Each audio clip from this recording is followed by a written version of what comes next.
Ladies and gentlemen, we're very delighted to have in our midst Mr. Kapil Sibal. Namaskar, sir, and a very, very warm welcome to you. He is the Honorable Union Minister for Communications and Information Technology and Law and Justice. He's a lawyer by profession and has been the president of the Supreme Court Bar Association on 3 occasions. He's also served as the Additional Solicitor General of India. I'd like to welcome him forward. Sir, please address this gathering and share your thoughts with us on the Global Citizen Forum, New Delhi, 2014.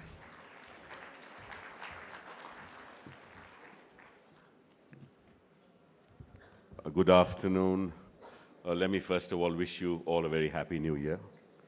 I'm delighted to be here this afternoon to talk about the global citizen. Quite frankly, whether we like it or not, because of the communications revolution that has taken place in the world, willy-nilly we'll all be moving towards being global citizens. If you really look at the history of the world,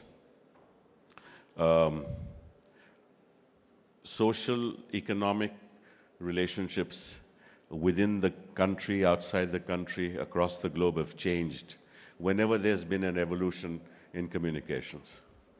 I mean, if there is any fundamental right, any right that is most significant in the context of a human being, and that's the right to communicate. Without communication, a human being is really not in full sway of his aspirations and what he wants to be. So that's really the most fundamental right. And from the time when language was discovered and man had the ability to communicate, from that time onwards his relationships with fellow human beings started changing. And the nature of economies, the nature of societies changed over centuries because of the nature of the communication revolution that took place from time to time. It started off with language, but if we really look at it from the historical standpoint, you will find whenever there was a change in the ability of a human being in one place to connect with another place, the whole socio-economic system changed. But what differentiates the 20th and the 21st century, and 20th centuries and the 21st century, is the ability for man not to respect territorial boundaries and be able to connect with anybody around the world. That's never happened before in the last 20 centuries. Because we were constrained in our communication systems by and large by the physical world. But we are no longer constrained by the physical world. Spatially now we can connect with anybody, but still there are two worlds, a world that communicates and the world that is yet to communicate. And what we are seeing a revolution in that world as well, where people and nations could not communicate are now developing the ability to communicate. And I think in the next 25 to 30 years, perhaps everybody in the world will be interconnected. And I don't think sitting here, you can even imagine the kind of revolution that will bring about in terms of relationships across territorial boundaries. And then the 3 countries that you talk about, India, China, and the USA, are at the cusp of a revolution in the sense that new technologies are being discovered in the United States of America and some of the other countries, of course. And those who are going to embrace these technologies live in this part of the world. If you really were to look at India, it encompasses the total population of Europe and the United States put together. And if you put China along with India, it's the general sort of mass of global population lives in this part of the world. They are the ones who are going to absorb and embrace these technologies. And the source of these technologies, of course, is going to be the developed world, and at the front end is the United States of America. Let me just talk to you a little bit about education, what it will do to education. What's happening even as I stand here, is that there are about 604 universities in India which are getting connected through what we call as the National Knowledge Network. And there are about 35,000 colleges in India which are also going to be connected through a National Knowledge Network. This is a dedicated network which connects all institutions, and about 400 odd universities have already been connected, and about 15,000 colleges have also been connected. But over the next couple of years, all these institutions will be connected. And if all these institutions were to actually move on to the semester system, where they earn credits through the semester, then you can have teachers from one college actually, or one university, teaching students in other universities. And now we have technology, we call it the A-View technology, where one teacher, one lecturer, one professor can actually give a lecture to about 10,000 students in one go. That's the power of this technology. And this ultimately will connect all schools, connect all institutions. And what will happen is that students will clamor for the best teachers to give them the lesson. And there will be a competition amongst teachers themselves, because the demand of the students will determine who the good teacher is. And a competition that has never happened in this country is going to happen in the next 5, 6, 7 years. Classrooms will be connected. Children will say, we want this particular teacher in this school to teach us maths, this particular teacher to teach us chemistry or physics or history or whatever you may call it. And then the nature of the learning is going to completely change. I mean, you will have your textbooks on your iPad, and as you move and start reading your textbooks, there'll be lessons in terms of videography. Supposing you were to learn about quantum physics, and you actually are going through a lesson on your iPad in quantum physics, you will get a pictorial representation as to what it means. You will immediately be connected to a video which will explain to you the concepts in quantum physics. Or if you're looking at Mughal architecture or Byzantine structures or whatever you may call it, you will immediately get a video representation of what it means. So the student, in fact, will be interacting not just through one medium. And this is the power of technology.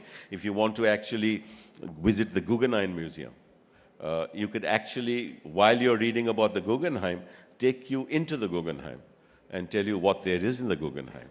And that's going to happen to a child anywhere in the world. That's going to be the power of technology.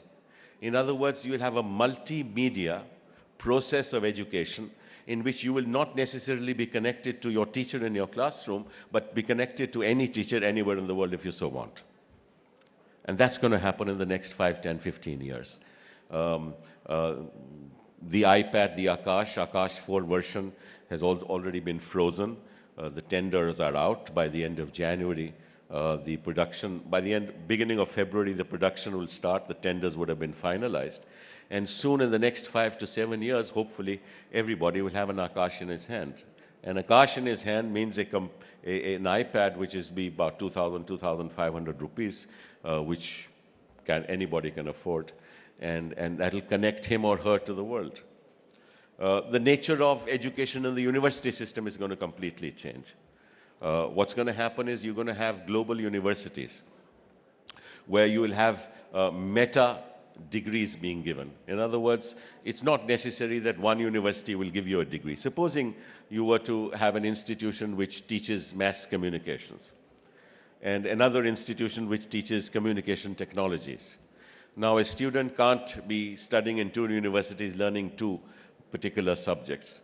And so the mass communications institution will connect up with the communications technology institution, and they'll connect up with students around the universities, and they'll pick those students, and all those students together will take a particular course offered by 2 separate universities. And this will happen not just to particular courses, it'll also happen to degrees, so that there'll be multiple universities giving you a degree, which we call a meta-university degree. In other words, the degree will be given, say, by Jamia, IIT Delhi, Delhi University, in a particular course that children of that particular liking would like to study. So in other words, you will be moving away from your university boundaries, away from your classrooms, and going into the world through the communications revolution that's going to take place. So this is going to be a very exciting time. And of course, a lot of the teaching processes are also going to change because of the communications revolution. The teacher is no longer the repository of knowledge in the classroom, standing in front of the classroom and telling the students what to learn, what not to learn. The teacher will be more a facilitator, helping the child to move along the path the child wants to move, and trying to help the child discover his or her own genius as the child starts absorbing and learning from the nature of the mediums that the child has in front of him or her. So the role of the teacher will also completely change. In fact, access to the appropriate sources of knowledge will be more important than the substance of the knowledge. You must know what to find where, on which platform, rather than the wealth of knowledge that is available to you on any particular platform. That itself is going to change the way people are going to learn and people are going to teach. So much for education. I've just given you a glimpse of what's likely to happen in the next 5, 10, 15 years. Let's talk of health. And I've always said this. I said that when the mind has no boundaries, why should knowledge have boundaries?